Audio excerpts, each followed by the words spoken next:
This is a 2016 aprilia RSV4 RR, and I have it in here for a coolant leak, an oil leak, and swapping out the rear rotor. One thing I like to do before I put a bike on the lift is just kind of give it a good once over.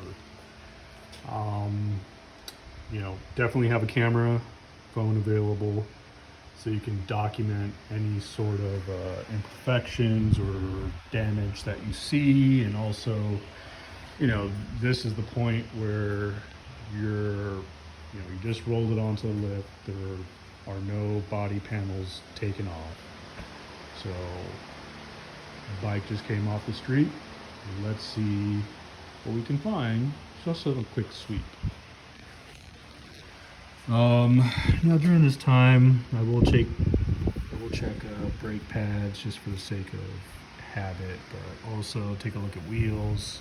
I got a little chip there on the sticker, a couple more, and all this is really doing is being documented and just to cover your own ass, because that's the name of the game.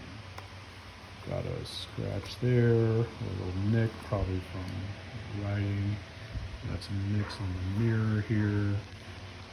And really, if you're kind of doing this as a side hustle, or if you're a new shop, there's more there. And it's probably just from riding. It's normal. Most bikes have that. You never know when you're going to get a customer that you're not fully, confident that they're not going to try to screw you in any way. I mean, that's not really the point of the business. What is important is that you just cover your own ass. And you see stuff like that.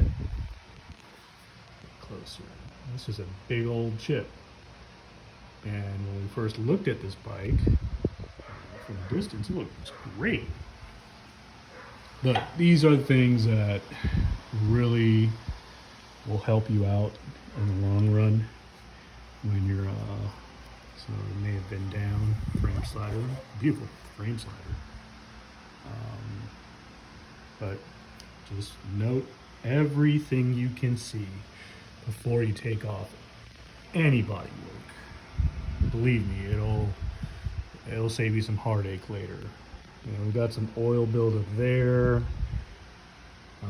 some down here. I was looking at it earlier, a little bit on the hose right there. But just gonna get it better. There's a bunch there. Sorry, I'm kind of using my headlight. There we go. So we want to see what's going on there, and I believe this hose is going to the air box. But when I take off, the fairings will get a little deeper into it. But there's definitely a lot of dirt. Chain looks pretty rusted. Let's do the O-ring test. Yeah, that's a pretty toasted chain. I'm not some chain guru, but when you hear like rattling like that, your O-rings are blown and it's time to put a new chain on. When you notice stuff like that, you want to look at the sprockets. Yeah, I mean, these teeth are pretty worn. I would suggest it. And Dut's already adjusted quite a bit out. If the chain was in good shape and times were tough, yeah, I'd probably take out a link or two and run this thing back forward if there's some life in the chain. But that's sketchy mechanic stuff 101, in desperation. So back to the bike. See all this dirty mirror there. And I did brush my hand against this earlier and noticed that this thing's got some wiggle room. So the bolt may be missing, and it is missing. Down. There's a couple bolts missing here too. And also suggest is turning it on. So I'm just kind of taking an extra look here. Scuff there. Might be a little scuff there. So, man, that chain really needs to be replaced. There. And this is the rotor we're swapping out. Pads look pretty thin, so there's a lot of dust in there. You know, with jobs like these, besides this rotor, which I'll make a separate video for on how to swap it out, pretty easy. You know, I see little bits of slight metal shavings. I don't think it's anything potato, maybe just worn aluminum. But check the bearings when this wheel is off.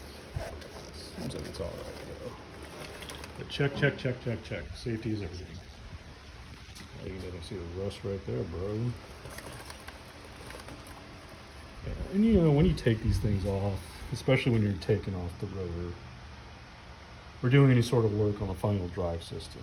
Me personally, I will clean this wheel up. I will clean the axle. You know, grease certain spots where we have parts that are moving or metal touching each other. And yes, I will go through that on the video.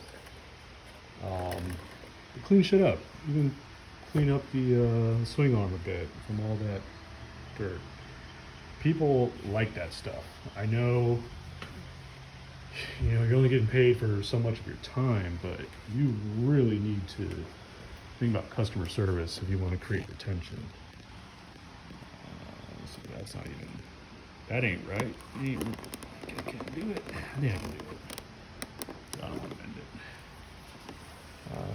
There's a little, whatever that is, maybe an air bubble, but that's there.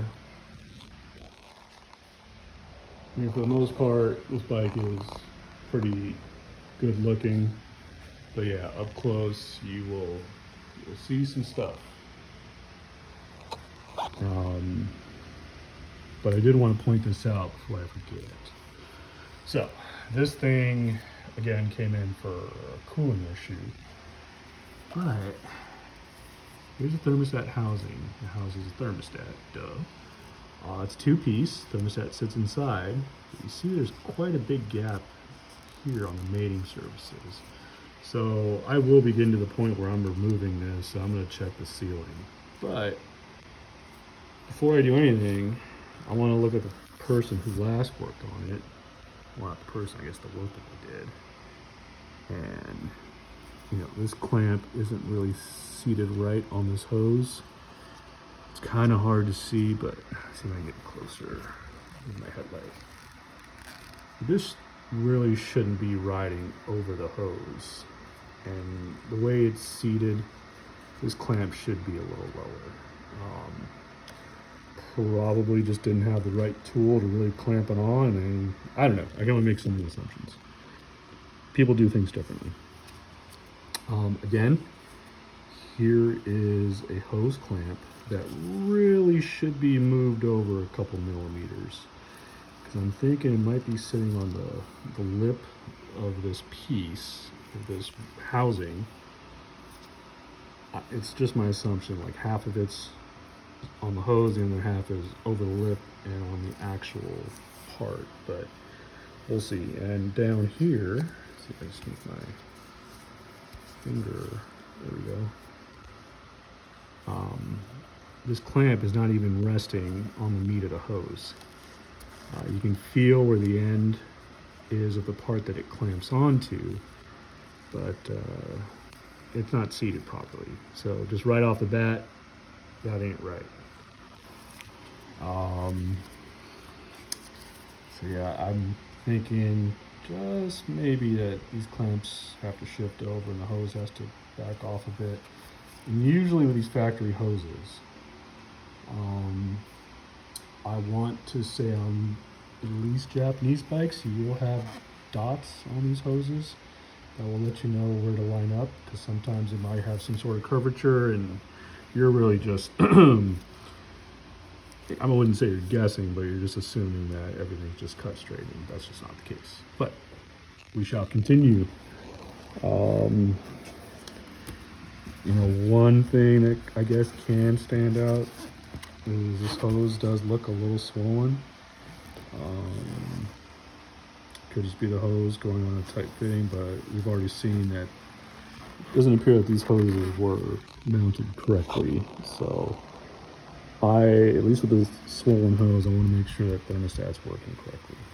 Anyway, next step, we're going to get the body work off, and we're going to at least check the coolant and check the oil level and see where we're at. And I will make a separate video for doing a simple job like swapping this rotor and pads and the process. That's it. I got distracted by something else. Anyway, we'll see you on the next one.